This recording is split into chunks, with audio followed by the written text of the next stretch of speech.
All right. Hello, everyone, and welcome to another dev stream. So please let us know in the chat if you can hear us correctly, and we can dive right in. Hello, everybody. Yep, sound is okay. Perfect. So first, let's start with introducing ourselves. So my name is Pyrit. I am the community manager for Vigor, and today I'm here with Zane, our executive producer. Oh, howdy, howdy. Good afternoon, good morning, good evening. How you doing? And with Jakub Hamari, our technical designer. Hello, and thank you very much. It's a pleasure to be here with you guys. Okay, so what we will be covering today? We will be mostly answering your questions, but we want to talk a bit about technical design as well, since we have a technical designer on the stream. We have some pretty cool questions from you guys as well, and if you have any more questions or topics you would like us to cover, make sure to put them in the chat because we will be answering some live questions as well. So hello once again, everyone in the chat. And I think that we can jump right in. So I will switch to the game for a bit. And Kuba, can you tell us a bit about what you're doing on Vigor? What's your job? All right. Well, Vigor, I'm a technical designer, which is a role that kind of fills in the gaps between the design and which is written by designers. You know, all the nice documents that describe what feature should do what function, and the technical designer steps in when this part is kinda okay-ish, done-ish, and adds a little technical nuance to it so that the programmers know where to look for if the coding should be involved, if the sound department should have some kind of, say, technical limitations, then I should be the guy to let them know that these limitations are a thing in this given situation. So yeah, it's a very much jack of all trades kind of job, and I love it because I started from QA and I joined Bohemia Interactive as a QA engineer, and yeah, I just love the technical stuff, and I wanted to create, not to test anymore, but yeah, so I got this opportunity. It's great. I recommend it to everybody because you have a chance to participate in pretty much everything that makes a game. And also, when you were joining the company, it was quite a story as well, Oh wasn't it? yeah. Very rock and roll. What happened was that there was this company car, Bohemia Interactive company car, parked in the street where I used to live, and I was really fed up with my job. I was working in testing in a bank, and I was talking with my partner, and I was like, "Look at that, the dude likes his job, I guess." And so she told me like, "Well, then put your CV behind the windshield or screen, whatever, put it there." So I wrote a CV, put a little like post-it note there like, "Hey, you seem to enjoy your job, sir, ma'am, whoever, help." And yeah, apparently what happened was that I had some skills that Bohemia found useful, and yeah, I joined with a CV on a windshield. It was amazing. Like, when we first heard it, it was absolutely awesome. Like, really, really good story. Thanks. That's awesome, It for was real. amazing. Yeah. I like that. Just like, here, you know what? It's not don't park your car here, but hey, can I have a job? Yeah. Pretty much, Zane. And while we are talking about you, I also have one question that is specifically for you. It was asked on our Twitter, and D. Spencer is asking, what tools and programming languages do you use? All right, the Spencer. As you could notice in starting screens of Vigor when you log in or boot up the game itself, you see the logo of Unreal Engine. And so yeah, Vigor is running on Unreal. So you can expect all the bells and whistles Unreal has. And we try to employ as much as we can. Of course, sometimes the technical limitations of the engine have to be overcome. So we have a squad of our programmers who try to make life easier for us, even though Unreal sometimes, does things. Still a great engine, still a Mercedes among engines. And yeah, so if you want to look under the hood of Vigor in particular, I recommend looking into Unreal. Unreal has a beautiful system for scripting, visual scripting, sorry. It's called Blueprints. Unreal documentation on it is marvelous, but the community is what really fuels it. It makes it so much easier if you've got a huge base camp of knowledge which you can like dive into and just ask questions, and Unreal has that. A lot of proprietary engines don't because they're like very niche, and Unreal ain't like that. Unreal really just has a huge following. So Unreal and anything related to Unreal is going to be relatable to Vigor, like visual scripting and blueprints, all the UI stuff Unreal does, uh, and that's what basically I'd recommend. And from there, you get the graphics department's tools, which are pretty much the industry standard, like stuff like Maya, Zebra, Substance suits, like all of that. So we need to also think about that we have artists who work with special or they're we don't force artists here to work with a particular tool. So if an artist wants to create in Maya, well, we've got a game running in Unreal, so we got to make sure assets created in Maya transfer well into Unreal, and then we can give it to the players. Because, yeah, I'm just a huge fanboy, guys. I mean, like Unreal love. I love this so much. Like, I'm a huge game dev nerd and I work in game dev, but I love hearing people talk about jobs they're passionate about and just listening to you nerd out about Unreal and the whole, it's like, do you got a keynote? You got a YouTube channel coming up? What's going on, man? But yes, I love that. This is what I talk about when I talk about the passion on the team is like this stuff right here. Like, I love hearing it because I'm like, can we talk more later? Just I want to hear more about this. We can like hit me up anytime. I mean, like when I start, I don't stop, man. Just like stop me somehow. Like I don't know. Well, I feel like this is a common theme in pretty much like everyone working in game dev. Oh When you yeah. start talking about something, it's hard to stop you. And I'm all for it. I mean, it's so interesting. Love it. Um, and I'm just like checking the chat if there are any like interesting questions. Obviously, many people are asking about legacy seasons, so we will get to it eventually as well. First of all, thank you so much for the introduction and for all of the extra info. I'm sure that there will be more stuff to cover today. But in the meantime, I think that we can cover some more questions that we have prepared. So this one, this is not really a question anymore. It's basically a bug where it seems like the compasses are not aligned when you're going in with a duo or trio. We were looking into it, and the fix is actually right now being prepared, so it should be fixed really soon. And thank you for bringing this up. Thank you guys. Let me assure you that this is looked into. My great colleague Dan, a very enthusiastic guy, was looking into it last week, and I haven't had the chance to ask him how's it going now. But I think that his fixes are just about ready. So just a little bit more patience, and I think compasses are gonna be really neat. Um, all right.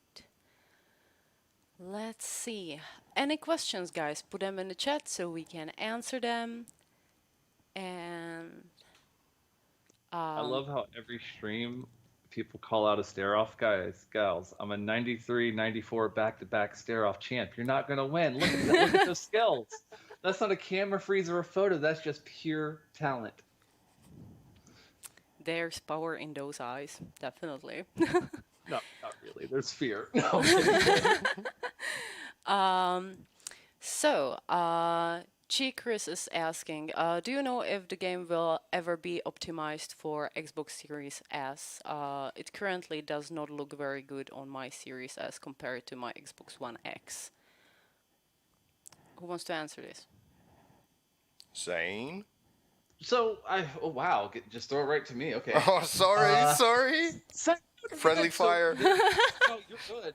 So we are looking at optimizations on a lot of the consoles right now. We're kind of talking about and looking at ways to really flush out a few things. I don't want to confirm like, hey, yeah, this is coming right away. But we have started the investigation process on really optimizing all the consoles that are available to try to make them a lot smoother and a better experience for each platform that you're on. But with every platform in itself, does take time to investigate. Okay, what works, what doesn't work? How can we fix this? How can we not fix this? So keep in mind, like Xbox has like 5 versions of the Xbox out. PlayStation has 4 versions, I think, if I'm not mistaken. So it takes a little bit of time to investigate it, but we have been talking about internally, and it has been, as Johanny was on a few weeks ago, one of his big passion projects for Vigor is finding the best way to optimize the game, and especially on each platform. So just keep an eye out, and hopefully we'll have more details coming down the road. Thank you, Zane. No problem. And I will switch to another question. Here we already answered. So, yeah, this one is good. Like, we cannot say much just yet, but basically, are there any plans to give a script or a story to each map to make it more interesting to play? And so on, just asking about maybe lore or some Easter eggs or something like that. And I think that you're the best person to talk about this, Zane. Obviously, do not uncover too much, or I'm coming for you. But Is that a ninja outside my window right now? Okay, all right, cool. I see the assassin. We're good. I'll mind myself. But no, yes. So lore has been a big conversation. I would say last year we started having the conversation about lore. I would say around December, still till now, we're working on fleshing out the lore, figuring out backstories on a couple things, and just finding the perfect way to implement it into the game. One of the big things we've talked about is just putting it into the game naturally, into the game world, listening. And I talked about that last time I was on the dev stream. Is start listening to your environments. The Morse code with on Fisk when it came back, things like that was a little test to see if players were paying attention. How far would they dive into, deciphering what the message actually is. So that's something I think the community is really passionate about and enjoys doing when they play those games. And they're like, what's this beeping sound, or what's this sound over here? So it creates this moment of engagement for them while they're still in these encounters.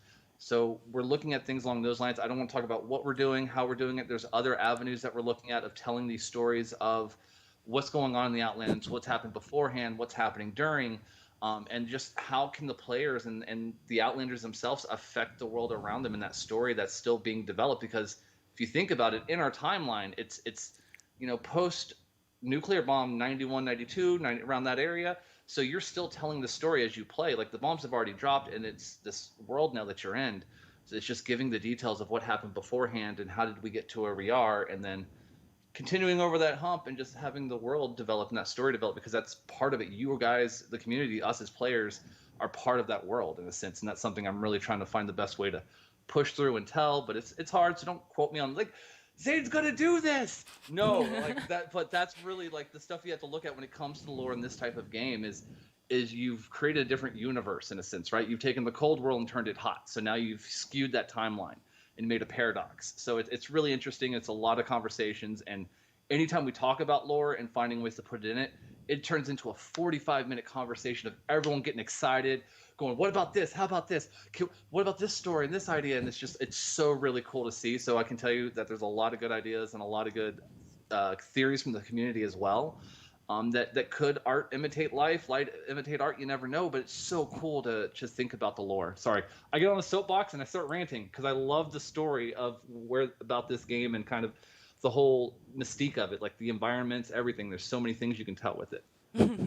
Yeah, exactly. And do not apologize. Like, we are all here for it. So, thank you for the No problem. I just elaboration. see the problem is you can't see me because I'm practicing my stare off skills, but like I'm talking with my hands, I'm getting excited, like hoorah, like it's just so much. There's so much to it, and like anytime I talk about it, I froth at the mouth because there's such like luscious thick lore that you could just dive into and spend weeks in. And I love the community. And I'll just talk on this last part. A lot of you guys and gals in the community are amazing, where you look at every little detail. I got a message from a partner that pointed out a map that was like, hey, what do these key marks or these locations mean? And it's like, I love the insight and the diving and the hypotheticals y'all create when you play this game, because you're looking for that lore, you're hungry for it, and I hear you and I feel you the same way.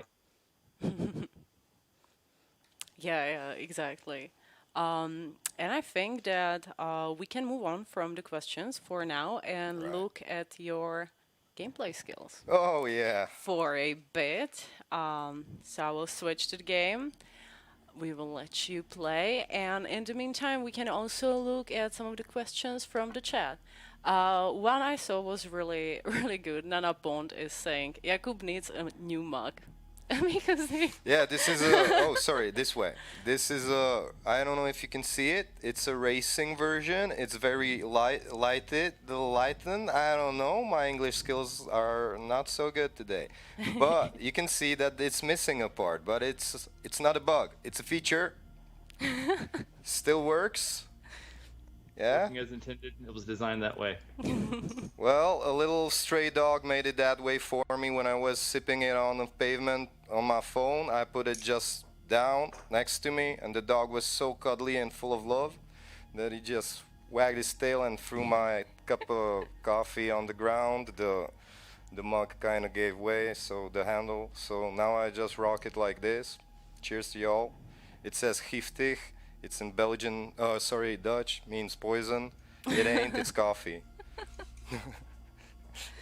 maybe. Maybe, right? we'll never know. Let's play that game. All right. What's next? Let's see. Here we go. Like, guys, put the questions in the chat. Will there be more deathmatch and team deathmatch maps? Oh, this one is good. Like, we kind of touched it already on our last dev stream. But we definitely like want people that play like shootout and elimination to have like more things to look forward to. Right. So we are definitely looking into some new stuff as well for these game modes. Yeah, we understand that the one map each kind of gets a little boring, but it's fun to go play with your buddies in a group to have fun in those two game modes.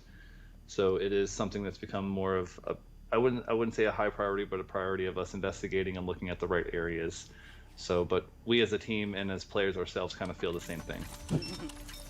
And let me tell you, our environmental designer department is like super busy on several maps, so you've got something to look for. Exactly.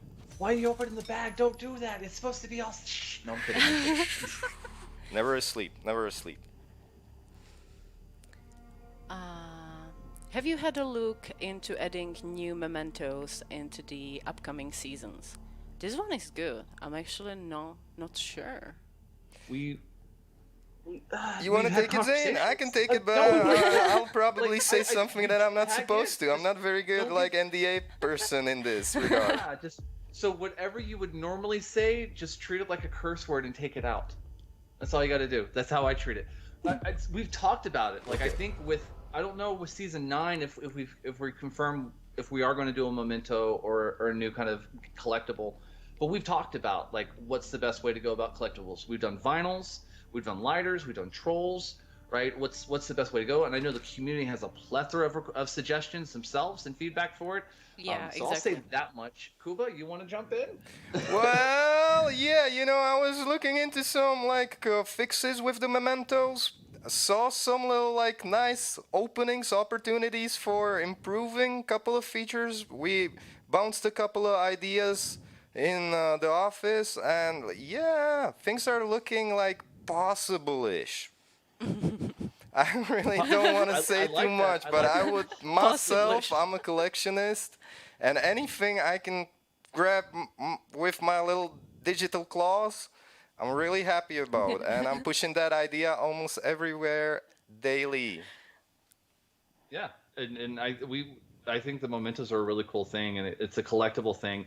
I actually say when I find a collectible, I change my entire game mode in an encounter. Uh huh. I'm like, oh, I have this vinyl now. See ya, and I'm out the door. Like I don't even stop to fight. I'm not looting anything. I'm trying to get to the exit so I can go play my record. All right. Like, of course, I'm a bit biased, but like some of those vinyls, damn, I haven't found them on production myself. Like, it's like on, yeah, like not on our dev environment, but on the environment the players get to download from Xbox, Switch, or PlayStation. It really kind of gives you the sense of achievement when you finally find it. Yeah, true. Yep. Or you hear that troll laugh when you're like, I've been Uh looking huh. for this troll. The chat is pretty excited. The game is on. Is Jakub better than Joanny? Oh no, We will see. no, no, no. Ladies and gentlemen, I ain't gonna treat it as a disclaimer, but like I'm such a cannon fodder of a player. Like people usually snipe me from the other side of the map. They just butcher me with knives. I'm very Buddhist in this regard. I just take it and yeah, I'm a collector. I just want to. This is my favorite map, by the way, and I'm super happy about the weather now because a couple of times on retail, I mean production. Sorry, I don't want to confuse you guys. The things you're playing at home, I'm playing on Switch, and yeah, the weather is often like not the best for me to survive in. Like my eyes don't work good in dark, and yeah, this map, look at it. It's gorgeous. All the flowers. Look at the textures. I mean, oh, sure, no, don't look at the textures. Have you seen that episode of Walking Dead? Like, look at the flowers. I was about to look at the flowers. Yeah, This is the downside of the map. I mean, like, you have nowhere to hide, yeah, it's basically. very open. It's very open. Like, people good with long distance shooting are like so super dangerous on this map. Like, not good. Like my silhouette must be beamed like everywhere. Like I'm so grateful for you being so nice to me, like in the chat rooms, because oh Jesus, there's an encounter. I I feel don't like I'm want to shoot watching you, man. Don't want to shoot The you. I'm a Reverend. friend. I'm a friend. Oh, some gestures. Where? Oh, man. Well, now That's what I that get for trying to find my gesture list. But thank you, Dark Angel. well, that was fast. Mark 6. I was about to show you where the vinyl is, but you've got a cool rifle. I really love that VZ52. It's like Wait, it's such a cool. good rifle to shoot. I mean, such a joy. I would, I mean, like, use it myself, didn't have it. Maybe if I had it, I would survive a bit. But yeah, keep on doing your thing, Dark Angel. You're a slayer. And while we are at it, which weapon is actually your favorite, or like which weapons? Zane, Jakub. Zane, what is your weapon of choice? Oh, everyone knows this. I'm a surgeon with the M249. All right. Like, yeah. So most people that run groups with me know I can turn around, do a 180 no scope headshot, just like what? I played a lot of ARMA. I'm used to the weapon, right? And then I guess if I'm running, I used to run MP5 for a really long time. If I'm running close quarters to mid to close range, I'm running that. If I'm running a group, I'm running the 249. And sniper, I would say the M21. M21, yeah, a very poetic rifle. Love it myself, but I'm really like slow on the aim, so I usually get sniped myself when I try to use scopes. So yeah, Can I jump in? You're done with your guns,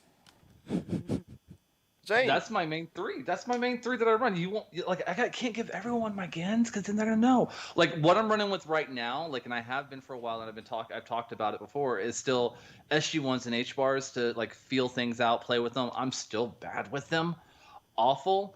And I've also been known to rock the E16 a lot of the times. Uh-huh. Pistols, it depends. Raffica is still my favorite secondary weapon in those situations where it's like, oh no, I'm out of primary. Let me switch to this and just give a quick blap.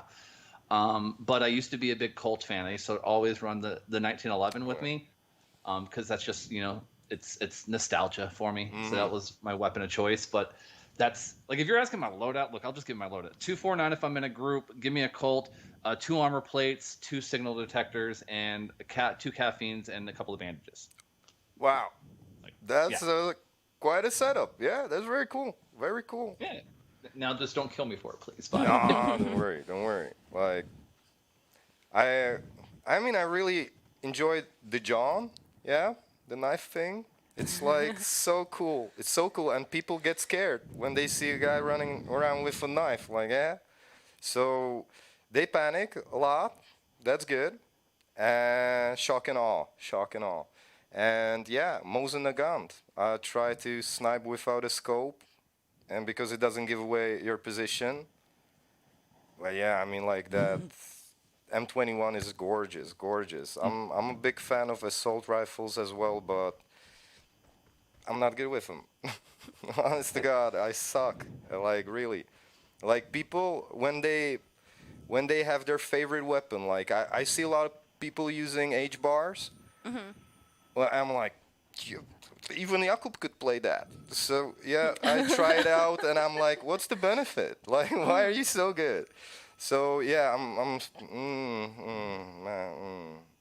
Sorry, Chad's calling me out right now. They're like, Rex is saying there's no scope on the M249. I'm like, all right, fine, no ADS, third person hip shots, okay? There you go. I'll clarify. How's the encounter looking? Dark Angel still slaying. What about Westman? Nice. Okay, okay. So, I think that we covered the weapons, and we can jump right into some more questions, shall we? All right, please. So these are actually two questions. First, will we add mid-season update this time since we skipped the last mid-season update? And also, when it comes to legacy seasons, if players will be able to get and buy season free right away, or if they will come like in chronological order, or what's the deal? So, who wants to start? Zane, can I ask you for help with the legacy seasons? Because that's a topic frequently asked. Yeah. And yeah, it's please, if you could help me out with this one Yeah. and the Well, mid-season update. Yeah, thanks. so we do have a 8.1 scheduled for season 8 because we do have Legacy scheduled to come out mid-season. The initial seasons that are dropping, I don't want to confirm. I know at least we'll have 1 to 2. I can't confirm 3. I need to double check on it just because we are finalizing it. The partners now have Legacy seasons in their hands to test and play and give us feedback on. Hopefully they'll have permissions to stream or show off or create videos of that content soon. But we do have it in their hands gathering feedback from them. But don't quote me on the exact number because I think we're finalizing the exact number of seasons that will be available at launch of Legacy seasons. But we will have an 8.1 update at some point through season 8. I just don't want to give out confirmation of dates because if I give a date and the world blows up, I'm in trouble because it doesn't hit that deadline. So I'm just letting you guys know there is going to be a mid-season update of 8.1. And Legacy seasons are scheduled to come out within season 8, so look around that time for more information. The partners already have it, so I love our detectives. So put your detective hat on and Batmaning up. But yeah, but they're coming. Just we'll have more information on the exact number of seasons as we get closer to the release of them. All right. Thank you, Zane. Not a problem. I hope that was political enough. Yeah, it was nice. I mean, you gave away some more info, but I'm not mad. Oh So, no, I'm so sorry. Too transparent. Okay, I'm gonna mute and go away now. Bye. Don't go. and we have one more question in the chat. Are the anti-camping mortars ever going to come back? I hope not. I hope not as well. Yeah. Like my opinion has been no. I think they were too aggressive and Indeed. too abrasive For for the sure. playing style.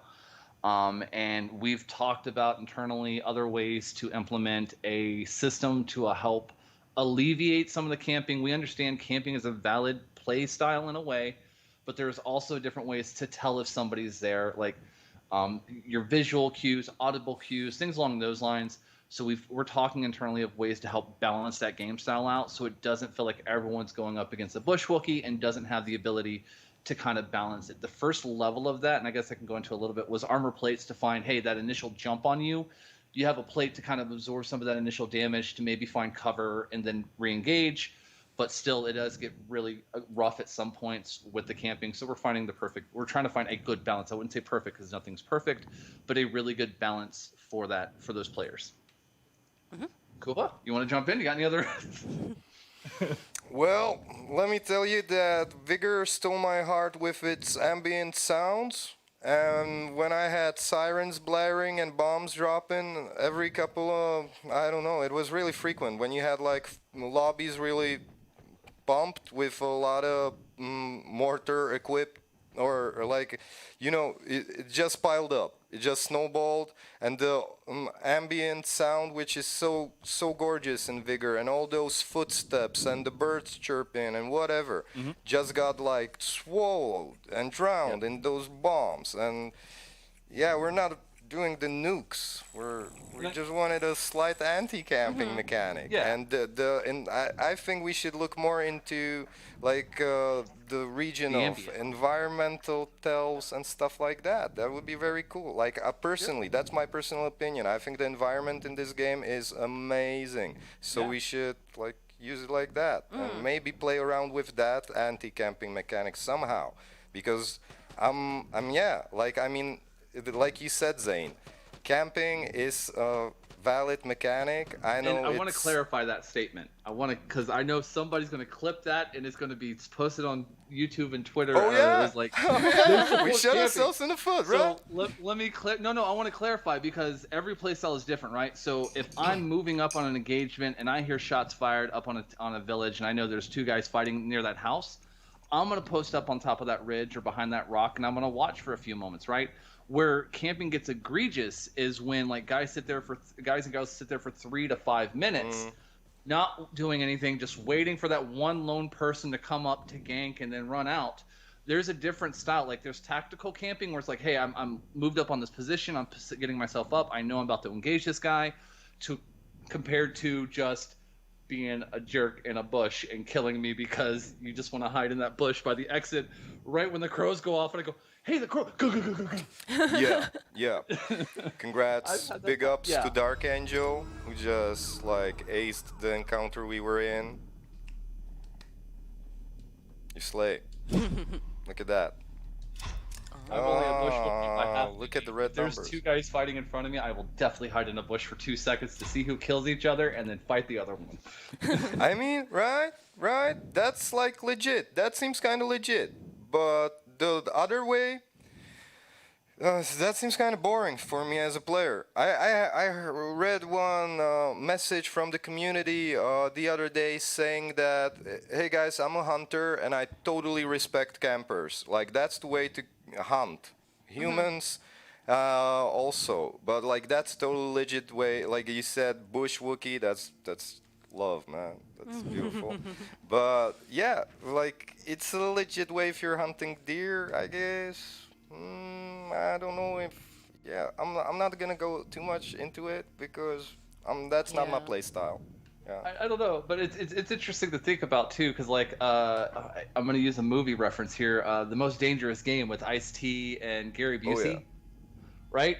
Gary Busey is hiding 90% of the time, and Ice-T is hiding 90% of the time from Gary Busey as they try to kill each other. So you see it's a valid source of camping used, right? In a life or death situation. So it does happen. You can use it. And I will always say it's a valid tactic to a certain point. Because we all know those guys that sit in a corner and don't do anything. And you're just like, great, I know this guy's going to be hiding in this corner and I can't kill him now. Yeah. But there is always a good balance to it. And I did see something in chat right now about the crows at the exits. I'm making a note of that, and I will see what we can do about getting that sent up to QA. I haven't seen that issue myself, but I've seen it posted a few times in chat. So I'll make a note of it right now, guys, so at least I saw it. Thank you for that. That's all I had to say. I'm sorry. No, it's okay. It's okay. Yeah, I just got matchmaking. lost in the chat, but we still have quite a few questions to cover today. So I will quickly jump right in. So this one is from Reddit. Multiple questions actually. First, when are leaderboards coming to PS4? We know that we are having some issues with leaderboards on PlayStation. As far as I know, we are looking into it. We know what is causing this, but I wouldn't say that we have an exact date on when it's going to be fixed. Indeed, we don't Yeah. want to rush it. We don't want to say like Zane mentioned. We don't want to give an exact date on the update which will contain the fix with that because we really want to have them solid. Yeah, exactly. Like especially after they haven't been like working for quite a few players for Indeed, such a long indeed, time. because apparently it is a big deal. Yeah. Like the thing is, it's really sad that it's actually not happening like to all players. Otherwise, like we would probably discover it sooner or like Yeah, dealing with it sooner. But yeah, we are looking into it. that's sure. one of the tight spots in game dev and like with in QA that you see a bug, for example, and you cannot reproduce it accurately, or if like you cannot have the repo rate as high as you'd like. Like 100% is rare. That's what you're aiming for. But when your reproduction rate of that bug is like 10, 20%, and you just don't know how, how to do it, then the programmer won't know how to do it. So yeah, we want to make sure that it's gonna be mint. Yeah, exactly. All right, moving to the next one. Could it be possible to craft more consumables at once? Like we already covered this a few times, but Zane, if you want to repeat. I'm trying to find the right way to word it.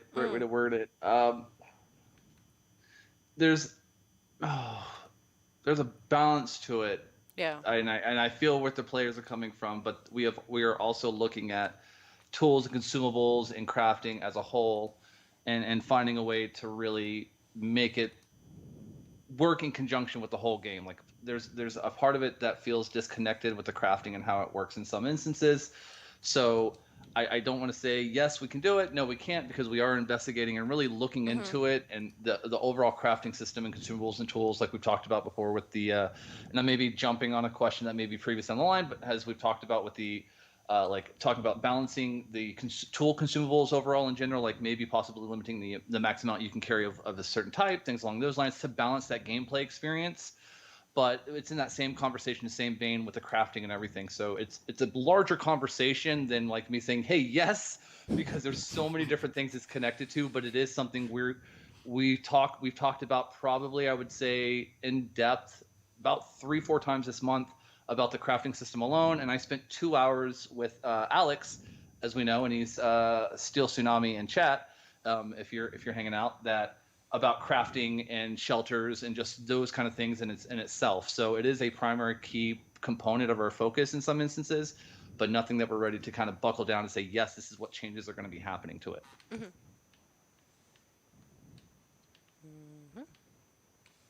Cool. Thank you, Zane.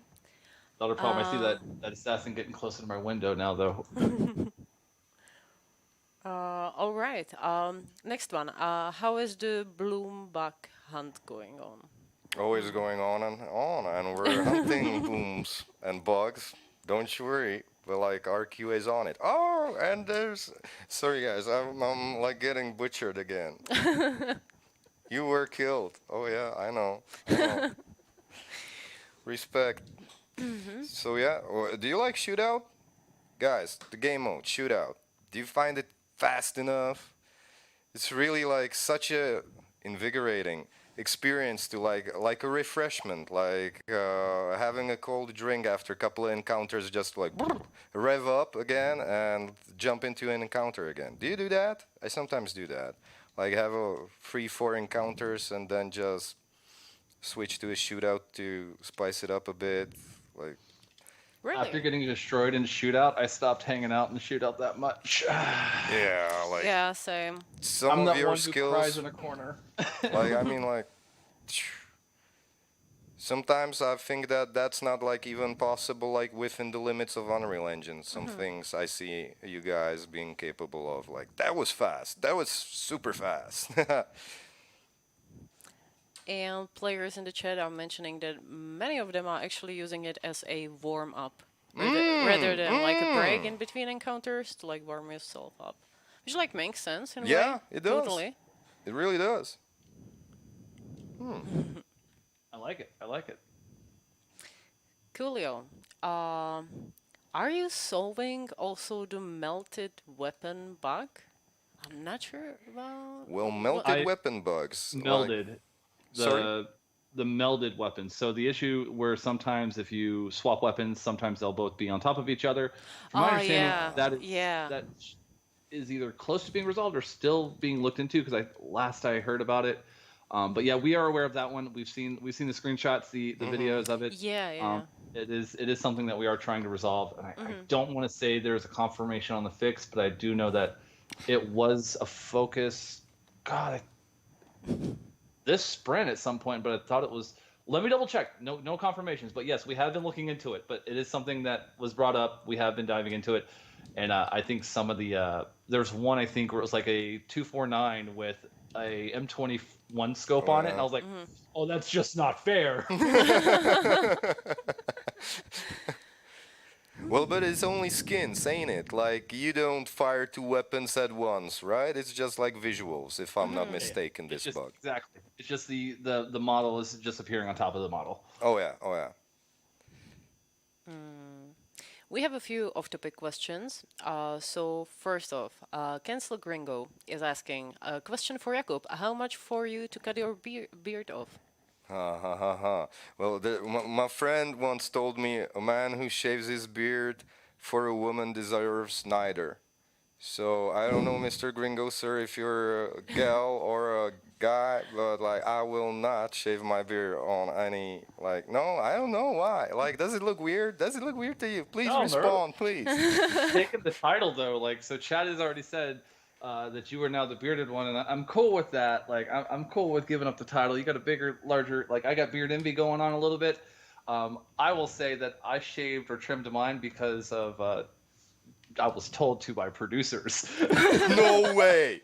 So I was on air talent, like inside, like little diatribe here. I was on air talent for NASCAR, and the deal was like you got to trim that beard just a little bit.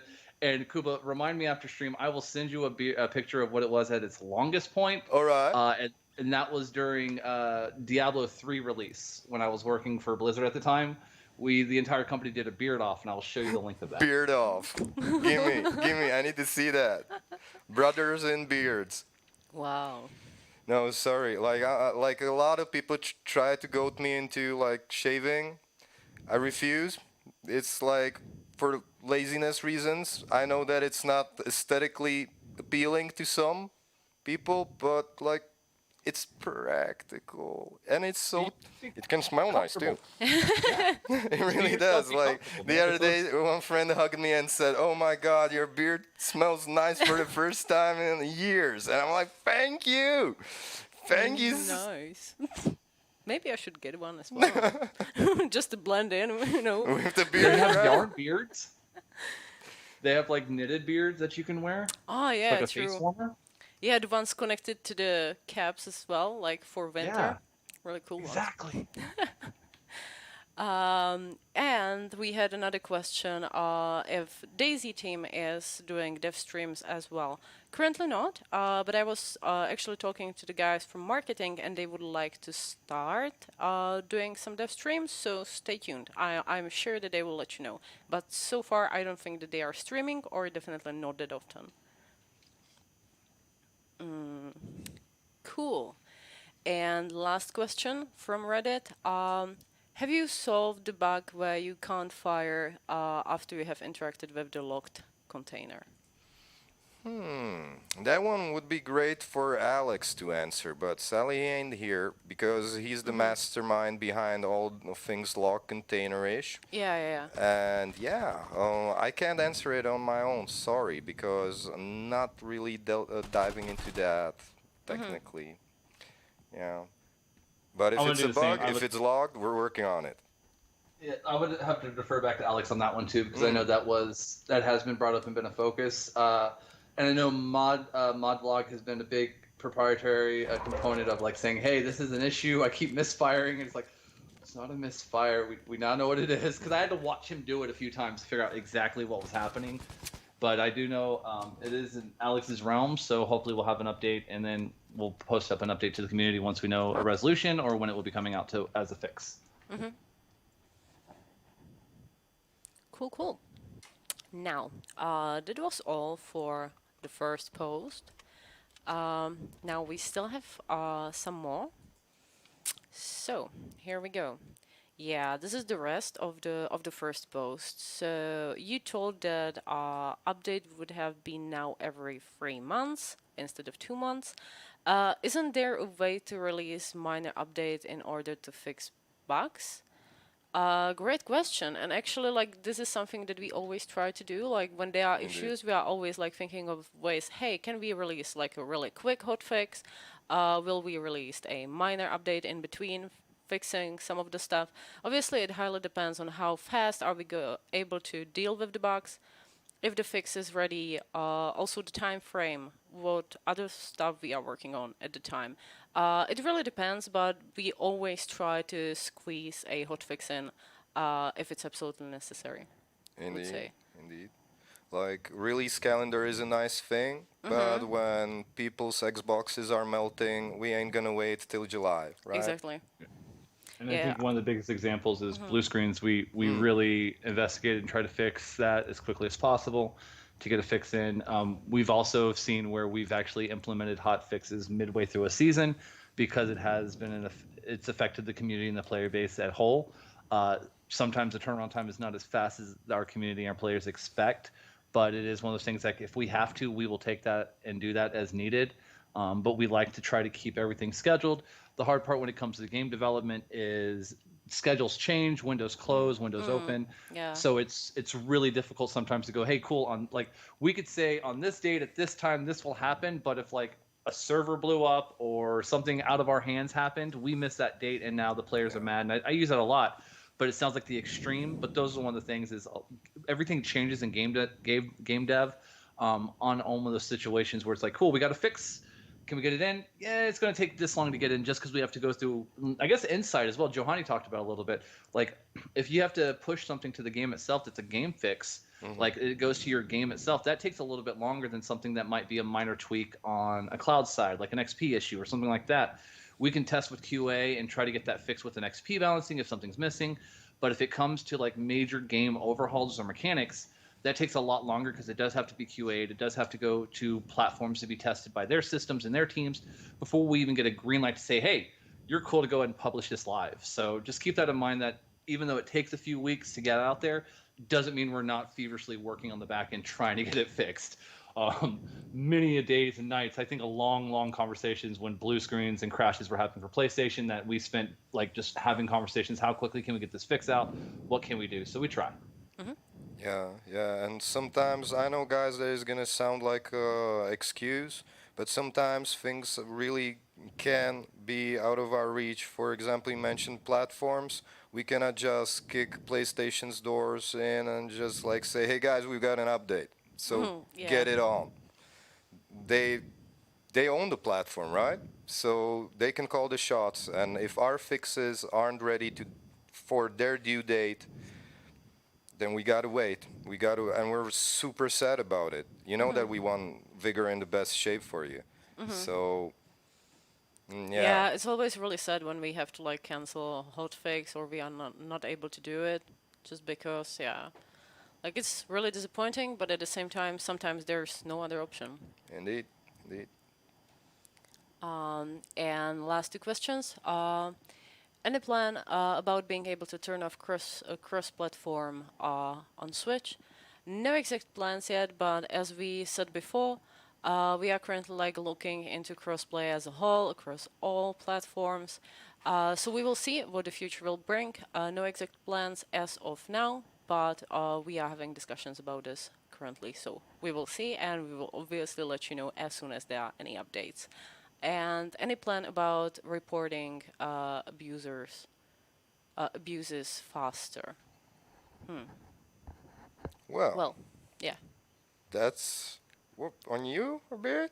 Or what Well, kind of yeah. abuses does I think that mostly refer? like dupers, definitely, which is something that we are looking into it. I don't know, Zane, if you want to elaborate on that. I sound like a broken record every time, right? So I hate saying it that because it is a primary concern is the balance of the player economy, the balance of a good play nice, play fair, which is a core value, and I say it a lot. But yes, we are investigating it. We are looking into it. A way to resolve the situation that we're seeing with the dupers and the best balance for the game, but also taking actions as needed against those dupers or people who are, I guess, just breaking those kind of spirit in terms of the game itself, which is an exploit. What if you're doing that? We talked about before. It's if it's not a design mechanic of the game, it's an exploit, and if you're using that exploit for a gain, then that's a major exploit, right? That's not like that's even worse. You're ruining the game experience for a lot of players. So we are investigating it. We are looking into it. The hard part comes down is to the investigation time of seeing who was doing it, why were they doing it, when were they doing it, how much was it done, things along those lines. So it's one of those things that we are truly investigating right now. And then once we are ready to announce, hey, this is what's going to be happening, these are the fixes or resolutions that we're going to be doing.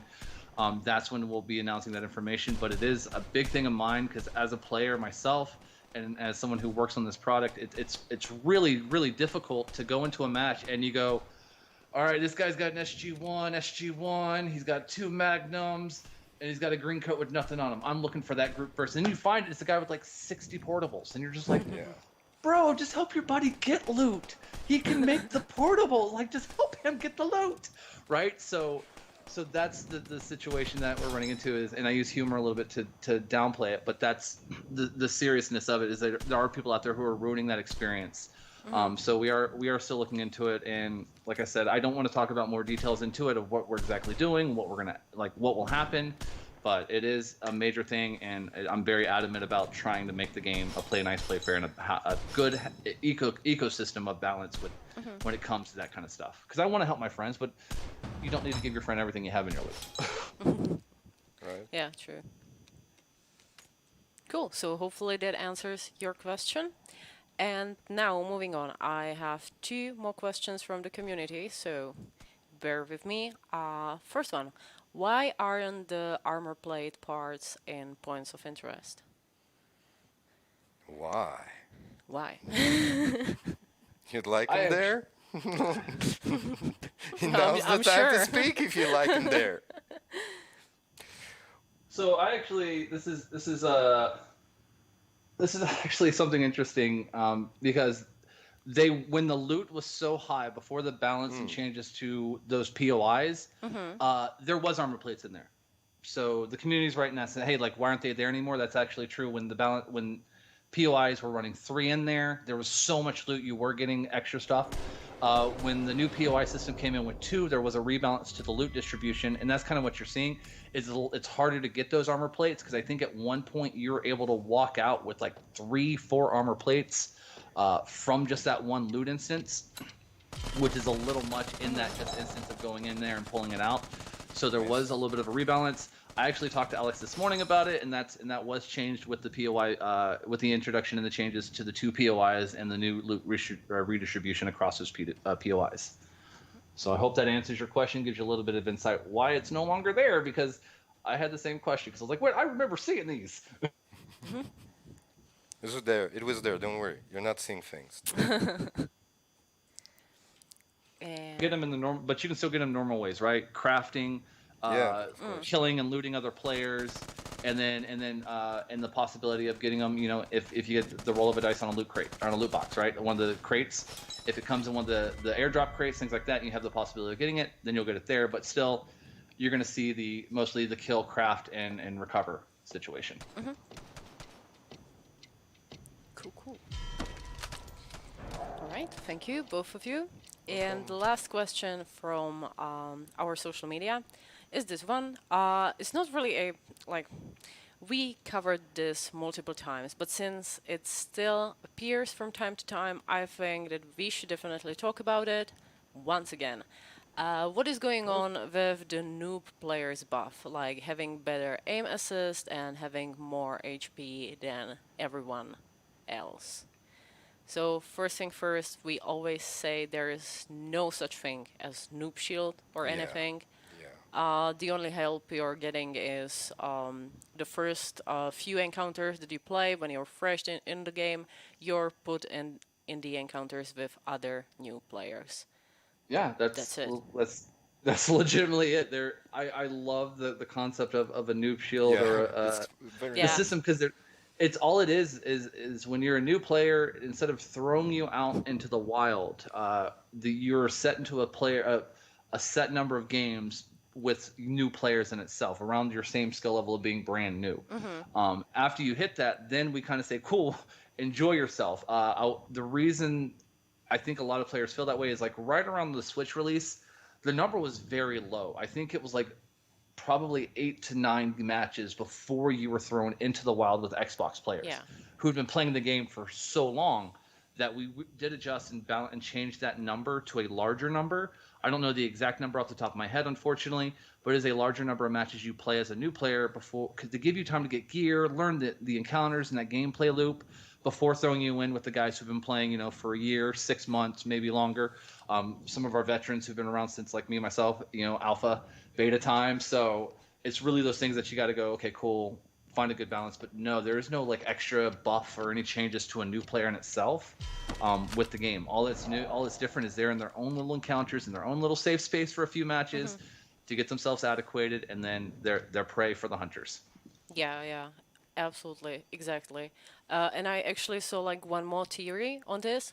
That basically you have bigger, better, whatever aim assist based on your shelter level.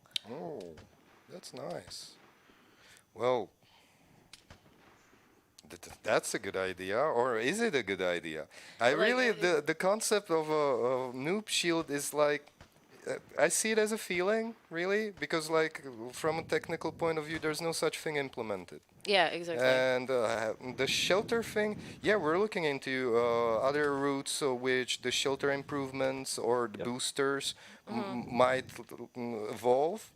But So, it's definitely not in the game now. yeah, No. yeah, they're like, no, don't you worry, don't you worry. No. There's long conversations on Fridays with me and Alex talking about shelter changes, improvements, all this stuff. These are conversations we do have, and we look at the big picture and we hear you guys and gals. And a lot of the times, like me and Alex will actually pull quotes from like streams that we've watched of listening to the feedback from y'all. So we love the feedback and the input. Just because you don't see it or we don't talk about it right away doesn't mean that it's something that we haven't discussed or looked at or put up on a board and go, this is something we want to do or this is something we want to try. We may try it and may not succeed, and we just never want to talk about it because it just didn't meet that level of quality or match exactly what the game is. So always keep that in mind with that feedback and these inputs. But really, I just love that idea that there's a noob. No, gosh, okay, because if there was, I wouldn't get killed as much as I do when I first started playing. I have a scrub account or a Smurf account as I call it, just so I can go play without anyone knowing it's my dev account because there are partners who know my gamer tag. So I'll go play on this account, and I can tell you there is no such thing because I get destroyed regardless of anything. Even in some of the first 20, 30, whatever matches, I think I was fine. Like I was like, cool, awesome, got this. Went back into the normal playing field, and I was like, oh man, I forgot these guys are like really good compared to that group I was just with. So don't fret. It just sometimes it feels that way, but I can tell you there's not that there. Yeah, exactly. Word. That's all it is. That placebo effect. Alrighty, so that's all for the questions I had prepared for the stream. So guys, Kuba, Zane, is there anything else you would like to talk about today? Anything that comes to your mind? The love I have for you guys. Like, even though you're shooting me up all the time, and I'm a Switch player, and I get shot a lot. You see, I'm not very good at this thing. And And yeah, I just want to say a huge shout out to you one and all. I love you very much. Like you've been the light in my life for the past year and a half, and it's a honor and a glorious thing to for me to be here with you guys. Oh. I appreciate it very much, and it wouldn't happen with y'all in that chat, y'all playing on Xbox and or your other platform. Thank you very much. Thank you for every hour, every coin you spend there, every skin you like, every post. Yeah, Yeah. guys, Yeah. you rock, and it wouldn't be possible without y'all. And especially the memes. I love Oh them. man, Oh. That's yeah. That was gonna be that was my one. So just to say, the community's meme game is on point. oh man. Like I laugh so hard during our meetings when there's memes in it from the community. Who's ever keeps doing the SpongeBob ones, thank you, because I read it in the SpongeBob characters' voices, and it works so much better for me. So thank you. But yeah, like I can't give the same sentiments, like the same sentiments you gave, like you kind of hit the nail on the head. I just also realized like I am coming up to my 1 year anniversary on this project Oh. with this company, and I can't I love it, and I think the changes from where the game was a year ago to now are almost Yeah. night and day difference with a lot of the improvements and changes and the stuff we have on the horizons. To like quote Samuel L. Jackson from Jurassic Park, hold on to your butts, right? There's a lot of things that we want to do and a lot of things we're working on that I think are really going to make this community happy and things they've been looking for in this game for a while. But it's awesome. I love it. As always, if you guys have any like questions, posts, things you want to go, like just send me of like cool clips or just like feedback or DM. No, don't start with my DMs because I never look at my DMs anymore for some reason. But definitely hit me up on Twitter at Zane the Bearded One. That's the number one. That's my Twitter handle. I know some people have asked on Twitter lately, hey, like what's their Twitter handle? So that's where you can reach me. I love watching and reading some of the feedback. I dive through the comments on Twitter as well. And I'm always lurking in streams. So feel free to have a conversation with me, ask your questions freely. I enjoy it. You guys are awesome, but there's a lot of cool stuff. And Pyrit, you're awesome for everything you do for the community streams and dealing with us rambling for an hour Thank you. plus. So cool. No. I say it every time. I'm so sorry for rambling, but you always encourage me to do it. So thank you for letting me do that. I Thank you Exactly. very appreciate much, Spirit. There's the one and only. Thank you so much, guys. And thank you, everyone in the chat, for watching, for playing. It has been a long stream, so I will just thank you once again and see you in the Outlands, guys. Bye. Bye Peace bye. out. Bye bye.